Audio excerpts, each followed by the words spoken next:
કે સંત કોને કહેવાય? હા, બાકી ગામે ગામ જાવ એટલે ઘણા બધા મળે છે, નંગે મળે છે. અને અમે કાયમ કહીએ છીએ કે ગુરુનો નંગ પહેરો ખરા, ગુરુનો નંગ પહેરો ખરા, પણ નંગ ને ગુરુ નો બનાવે. હા, એક ગામમાં તો મને શું છે કે એક બાપુ અને ચેલો બે આવી ગયા ને એનું આગતા સ્વાગતા કરી કે બાપુ ક્યાંથી? તો કે હમ તો હિમાલય से आए हैं. કે હે કે હમ તો હિમાલય से आए हैं. ત્યાં તો ગામના બધા રાજી થઈ ગયા, જાંજ પોખાલ ને એમ કહેવાય કે બાપુની આગતા સ્વાગતા કરી ગામમાં લઈ આવ્યા. અને પછી ગામના કીધું કે બાપુ આવ્યા, એક વાત કરું કે શું? કે બાપુ કે કઈક પરચો તો દિયો. બાપુ કે માગ બચા.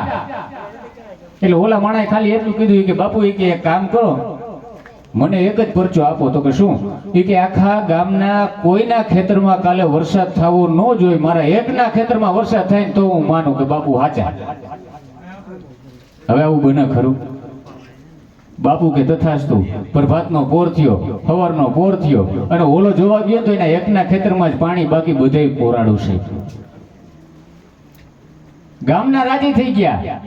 બીજા દિવસે બીજો એક જણો આવ્યો કે બાપુ તો કે હા, એક વાત કરું. તો કે શું? કે ઓલાને વરદાન આપ્યું ને એવું જ વરદાન મને શું આપો. તો કે શું વરદાન આપું? તો કે આ વાવડી ટાણું છે કે મારા એકના ખેતરમાં થવું જોઈએ, બાકી બધે કોરાડું. બાપુ કે તથાસ્તુ. બીજા દીએ જોયું તો એના કે એકના ખેતરમાં જ પાણી, બાકી બીજા બધે કોરાડું. પણ ત્રીજા દિવસે જયારે એક માણસ આવ્યો અને એને ખાલી એટલું કીધું કે બાપુ બે જણાને આવા વરદાન આપ્યા કે એના ખેતરમાં પાણી, બાકી બધે કોરાડું, મને આવું હોય કે વરદાન ન આપો. એ બાપુ હજી તથાસ્તુ કહેવા જાય ને એ પેલા ચેલાએ કહી દીધું કે બાપુ વરદાન દેવું હોય તો દેજો, બાકી ડંકી સીંચવા હું નહીં જાઉં. આમાં શેલા મરાઈ જાય ઘણી વાર. પણ થોડી વાડીના જે સંતો જે છે